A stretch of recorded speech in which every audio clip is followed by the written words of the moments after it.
കേരളത്തിലെ മുസ്ലിം ലീഗിന്റെ മതേതര മുഖം വീണ്ടും ഉയർത്തിപ്പിടിച്ചുകൊണ്ട് ഒരു ഹിന്ദു വനിതയെ നിയമസഭയിലേക്ക് മത്സരിപ്പിക്കാൻ ലീഗ് ആലോചിക്കുന്നു. ഒപ്പം ഒരു മുസ്ലിം വനിതയും മത്സരിക്കും. അങ്ങനെ ലീഗിന്റെ സ്ഥാനാർത്ഥി ലിസ്റ്റിൽ 2 വനിതകളുണ്ടാകുമെന്ന് ഏതാണ്ട് ഉറപ്പായിരിക്കുകയാണ്. മുസ്ലിം ലീഗിന്റെ അഖിലേന്ത്യാ സമിതി അസിസ്റ്റന്റ് സെക്രട്ടറിയും ഹിന്ദു ദളിത് വനിതയുമായ ജയന്തി രാജനും സുഹറ മമ്പാടും സ്ഥാനാർത്ഥികളാകുമെന്നാണ് അറിയുന്നത്. 2 പേരും മത്സരിച്ച് ജയിച്ചാൽ അതൊരു പുതുചരിത്രമാകും. മുസ്ലിം ലീഗിന്റെ ചരിത്രത്തിൽ ആദ്യമായി സ്ത്രീകൾ എംഎൽഎമാരാകുന്നു. മാത്രമോ, ഒരു ഹിന്ദു വനിതയെക്കൂടി ലീഗിന്റെ നിരകളിൽ കാണാനാവുന്നു. അങ്ങനെ ഒരു പുതുചരിത്രം കേരളത്തിൽ പിറക്കട്ടെയെന്ന് മതേതരത്വം ഉയർത്തിപ്പിടിക്കുന്ന എല്ലാവരും ആഗ്രഹിച്ചുപോകും എന്ന കാര്യത്തിൽ സംശയമൊന്നുമില്ല. ഇനി 2 വനിതകളെ നിർത്താൻ കഴിയുന്നില്ലെങ്കിൽ ഒരാളെയെങ്കിലും ലീഗ് നിർത്തുമെന്നത് ഉറപ്പാണെന്ന് ലീഗ് നേതൃത്വവുമായി അടുത്ത വൃത്തങ്ങൾ പറയുന്നു.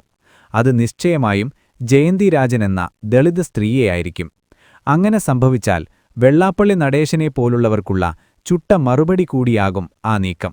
സീനിയർ നേതാക്കളിലൊരാളായ സുഹറ മമ്പാട് മലപ്പുറം ജില്ലാ പഞ്ചായത്ത് മുൻ പ്രസിഡന്റായിരുന്നു. വനിതാ ലീഗിന്റെ സംസ്ഥാന പ്രസിഡന്റ് കൂടിയാണ് സുഹറ മമ്പാട്. മുസ്ലിം ലീഗ് പണ്ടും മതേതര സ്വഭാവം നിലനിർത്തുന്നതിന് ഹിന്ദു വിഭാഗത്തിൽ നിന്നുള്ളവരെ നേതാവും എംഎൽഎയുമൊക്കെയാക്കിയിട്ടുണ്ട്. UC രാമൻ പലതവണ ലീഗിന്റെ എംഎൽഎ ആയിരുന്നു. ആരാണ് ഈ ജയന്തി രാജൻ എന്ന് നോക്കാം.